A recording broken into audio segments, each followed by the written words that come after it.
رسول اللہ صلی اللہ علیہ وسلم کسی کام کا حکم دیتے تو وہ ایسا ہی کام ہوتا جس کے کرنے کی لوگوں میں طاقت ہوتی۔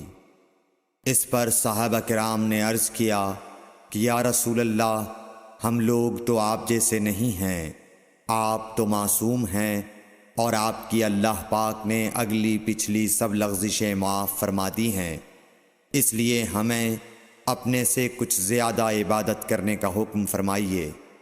یہ سن کر آپ ناراض ہوئے، حتیٰ کہ خفگی آپ کے چہرہ مبارک سے ظاہر ہونے لگی۔ پھر فرمایا کہ بے شک میں تم سب سے زیادہ اللہ سے ڈرتا ہوں اور تم سب سے زیادہ اسے جانتا ہوں، پس تم مجھ سے بڑھ کر عبادت نہیں کر سکتے۔ صحیح بخاری حدیث نمبر 20۔ حضور اکرم صلی اللہ علیہ وآلہ وسلم نے ارشاد فرمایا، جس شخص میں یہ 3 باتیں ہوں گی وہ ایمان کا مزہ پالے گا۔ ایک یہ کہ وہ شخص جسے اللہ اور اس کا رسول ان کے ماں سوا سے زیادہ عزیز ہوں، اور دوسرے یہ کہ جو کسی بندے سے محض اللہ ہی کے لیے محبت کرے، اور تیسری بات یہ کہ جسے اللہ نے کفر سے نجات دی ہو، پھر دوبارہ کفر اختیار کرنے کو وہ ایسا برا سمجھے جیسا آگ میں گر جانے کو برا جانتا ہے۔ صحیح بخاری حدیث نمبر 21۔ حضرت محمد مصطفیٰ صلی اللہ علیہ وآلہ وسلم نے فرمایا، جب جنتی جنت میں اور دوزخی دوزخ میں داخل ہو جائیں گے، اللہ پاک فرمائے گا جس کے دل میں رائی کے دانے کے برابر بھی ایمان ہو، اس کو بھی دوزخ سے نکال لو۔ تب ایسے لوگ دوزخ سے نکال لیے جائیں گے اور وہ جل کر کوئلے کی طرح سیاہ ہو چکے ہوں گے، پھر زندگی کی نہر میں یا بارش کے پانی میں ڈالے جائیں گے۔ اس وقت وہ دانے کی طرح اگائیں گے جس طرح ندی کے کنارے دانے اگاتے ہیں۔ کیا تم نے نہیں دیکھا کہ دانہ زردی مائل پیچ در پیچ نکلتا ہے؟ صحیح بخاری حدیث نمبر 22۔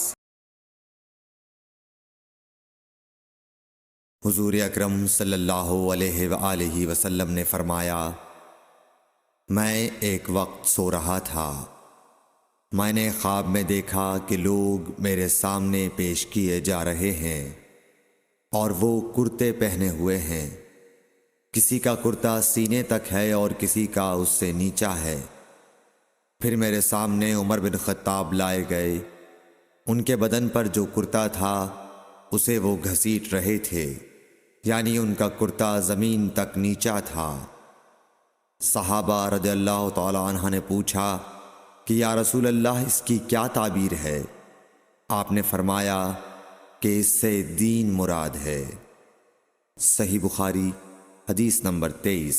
ایک مرتبہ رسول کریم صلی اللہ علیہ وسلم ایک انصاری شخص کے پاس سے گزرے، اس حال میں کہ وہ اپنے ایک بھائی سے کہہ رہے تھے کہ تم اتنی شرم کیوں کرتے ہو؟ آپ نے اس انصاری سے فرمایا کہ اس کو اس کے حال پر رہنے دو، کیونکہ حیا بھی ایمان ہی کا ایک حصہ ہے۔ صحیح بخاری حدیث نمبر 24۔ رسول اللہ صلی اللہ علیہ وسلم نے فرمایا، مجھے اللہ کی طرف سے حکم دیا گیا ہے کہ لوگوں سے جنگ کروں اس وقت تک کہ وہ اس بات کا اقرار کر لیں کہ اللہ کے سوا کوئی معبود نہیں ہے، اور یہ کہ محمد صلی اللہ علیہ وسلم اللہ کے سچے رسول ہیں، اور نماز ادا کرنے لگیں اور زکوٰۃ دیں۔ جس وقت وہ یہ کرنے لگیں گے تو مجھ سے اپنے جان و مال کو محفوظ کر لیں گے، سوائے اسلام کے حق کے۔ رہا ان کے دل کا حال تو ان کا حساب اللہ کے ذمے ہے۔ صحیح بخاری حدیث نمبر 25۔